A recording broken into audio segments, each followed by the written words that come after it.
موت ایک اٹل حقیقت ہے اور ہر ایک نے اس حقیقت کا سامنا کرنا ہے، اور موت اپنے اندر شدت رکھتی ہے۔ ان لمحات میں انسان کی زندگی کے جو شدید ترین لمحات ہیں وہ بھی جو ہے وہ کم تر ہو جاتے ہیں، اور وہ شدید ترین لمحات کہ اس کا ذائقہ اور اس کا جو موت کا جو ٹیسٹ ہے وہ کئی ہزار سال تک اس بندے کے حلق میں محسوس ہوتا رہتا ہے،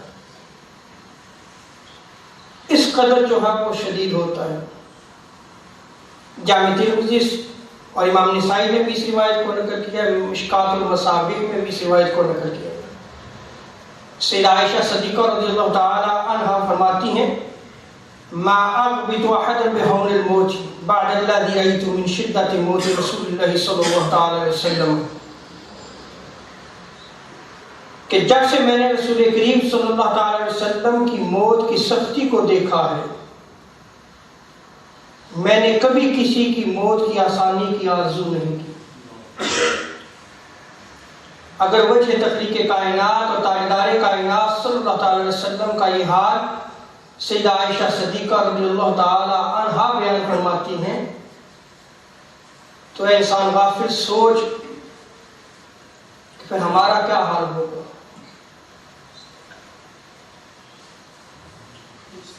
سیدنا انس رضی اللہ تعالی عنہ روایت نقل کرتے ہیں، ابن ابی دنیا نے الموسوعہ میں اور امام ہندی نے کنز العمال میں اس روایت کو نقل کیا ہے۔ آقا علیہ الصلوۃ والسلام ارشاد فرماتے ہیں کہ لذت کو توڑنے والی موت کا ذکر کثرت سے کیا کرو۔ کون سی لذت کو توڑنا؟ کس لذت کا ذکر کیا گیا ہے؟ کہ انسان دنیاوی آسائش کے پیچھے رب کو بھول جاتا ہے،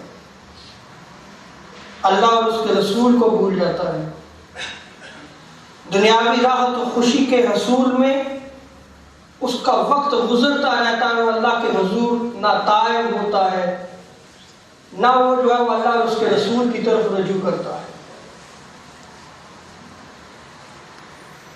مال و دولت کی ہوس بھی جو ہے وہ ایک لذت ہے، اور انسان اس مال و دولت میں اس قدر کھو جاتا ہے، اس کے حصول میں اس قدر کھو جاتا ہے کہ حلال حرام کی تمیز کو کھو بیٹھتا ہے۔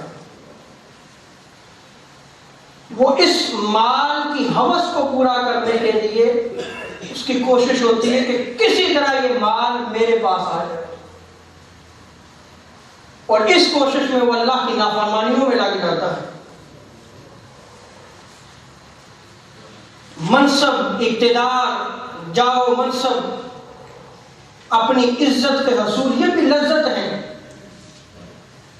اور اس کے لیے وہ کوشاں رہتا ہے اور مخلوق پر ظلم کرتا رہتا ہے، مخلوق کے ساتھ زیادتیاں کرتا ہے۔